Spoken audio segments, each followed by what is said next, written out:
Hi పిల్లలు, అందరూ ఎలా ఉన్నారు? బాగున్నారా? ఈరోజు ఇంకో కథ చెప్పుకుందాం, సరేనా? అందరూ బాగా చదువుతున్నారా పిల్లలు?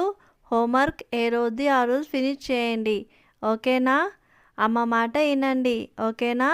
స్కూల్కి తొందరగా రెడీ అవ్వండి, ఓకేనా పిల్లలు? కథ స్టార్ట్ చేస్తున్నా మరి.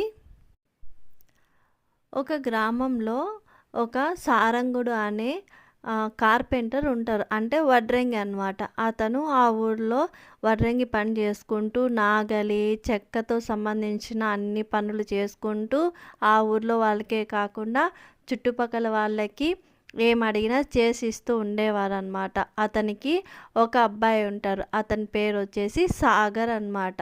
వాళ్ళ భార్య కొడుకు బాగుంటారు. వాళ్ళు ఏం చేస్తారంటే అడవిలోకి వెళ్ళి అతను ఏ చెక్క అవన్నీ సేకరించి దాంతో బొమ్మలు చేసి అన్నీ అమ్ముకొని వచ్చిన దాంతో అతను తినేవాడు. తనకి డబ్బులకి బదులు అక్కడ ఉండే గ్రామస్తులు ఏం చేస్తారంటే వాళ్ళకు పండిన పంటలో వాళ్ళకేం పండుతాయో వడ్లు కానీ లేకపోతే శనగలు కానీ అలా కూరగాయలు కానీ ఆకుకూరలు కానీ అలా ఇచ్చేవాళ్ళు అనమాట. అవి తీసుకొని తన ఫ్యామిలీని నడుపుకుంటూ ఉండేవాడు సారంగుడు.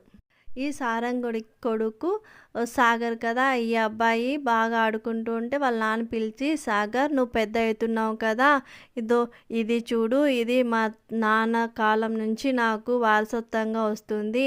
ఇంకా రేపటి నుంచి నువ్వు కానీ పని చేసుకోవాలి నాన్న. మనం మంచిగా నేను ఎలా చేశానో నువ్వు అలాగే నా దగ్గర పని చేసుకొని బాగా ప్రారంభించు పనిని, రేపటి నుంచి స్టార్ట్ చెయ్యు అని చెప్తాడనమాట.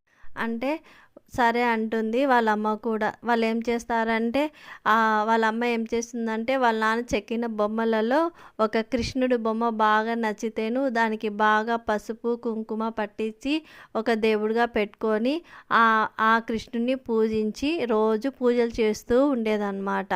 ఆమెకి కృష్ణయ్య అంటే చాలా ఇష్టం. సాగర్కి చెప్తుంది, సాగర్ నువ్వు కూడా ఏ పని చేసినా మంచిగా సంకల్ప బలం చేసి ఏ పని చేసినా సక్సెస్ అవుతుంది.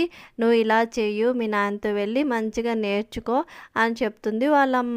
ఇంకా ఆలోచిస్తాడు, ఏం చేయాలని ఆలోచించి, దేవుడా నాకు గట్టిగా సంకల్ప బలం దయచెయ్యి, నేను మంచిగా చేయాలా అని దేవుని గట్టిగా వేడుకుంటాడు అనమాట.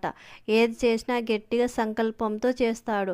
ప్రతి పని సక్సెస్ అవుతూ ఉంటుంది. అలాగే ఉదయం లేవగానే ఇంకా గుర్రంకి 2 రెక్కలు పెడతాడు. దాంతోపాటు దానికి ఒక స్ప్రింగ్ అమరుస్తాడు అనమాట. అరే ఇంకా ఇది ఎగరలేదు, తర్వాత అవును దీనికి మనం గ్యాస్ నింపితే బాగుంటుందని చెప్పేసి ఏం చేస్తాడు, సున్నము కలిపింది ఒక గిన్నెలో వేసి ఆ గుర్రంకి పొట్ట దగ్గర దానికి అమర్చి దాన్ని ఎగిరేటట్టు చేయడానికి ట్రై చేస్తాడనమాట. అది చిన్నగా సక్సెస్ అవుతుంది. ఒక కీ తిప్పంగానే అది ముందుకెళ్తుంది, ఇంకొక కీ తిప్పగానే గాల్లో ఎగురుతుంది. అలా వెళ్తున్నప్పుడు ఆ గ్రామ యజమాని ఉంటాడు కదా, గ్రామ పెద్ద, అతని ఇంట్లో దొంగలు పడి డబ్బులన్నీ మూట కట్టుకొని 2 బ్యాగులకు వేసుకొని పరుగు తీస్తూ ఉంటారు. ఇంతలో ఈ సాగర్ చూస్తాడు, అరే ఇది దొంగలు కదా అని చెప్పేసి గుర్రంతో అక్కడికి వెళ్ళంగానే వాళ్ళు చూసి అరే గాల్లో వస్తున్నాడు ఈ అబ్బాయిని చూసి భయపడతారనమాట. తను అరిచేదలకి అందరూ వస్తారు. ఏమైంది అంటే ఇలా తీసుకెళ్తున్నారు, నేను పట్టుకున్నాను అంటారు. వాళ్ళు ఏం చేస్తారంటే ఈ అబ్బాయి దొంగతనం చేశాడు, మేము కాపాడాము, మళ్ళీ మమ్మల్ని అంటున్నాడు అని ఆ అబ్బాయి మీద చెప్తారు. అప్పుడు సాగర్ అంటారు, అవునా సరే అయితే గుర్రం మీదే కదా, అయితే గుర్రం మీద ఎక్కి చూపియండి మీరు అంటాడు.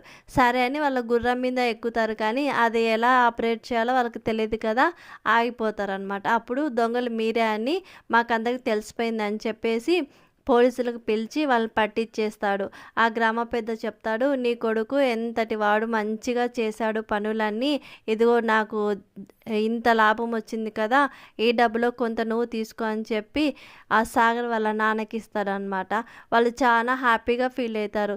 సాగర్ చూసావా, మంచి పని చేస్తే ఎప్పుడైనా మంచిగానే ఉంటుంది, ఏ పని చేసినా సంకల్ప బలంతో చేయాలి సాగర్, అప్పుడే మనం అన్ని పనిలో విజయం సాధిస్తాము, నువ్వు నాకంటే గొప్పవాడే అవుతావు నాన్న అని చెప్పి వాళ్ళ నాన్న మాట్లాడుకుంటూ ఇంటికి వెళ్తారు. పిల్లలు ఎలా ఉంది కథ, నచ్చిందా?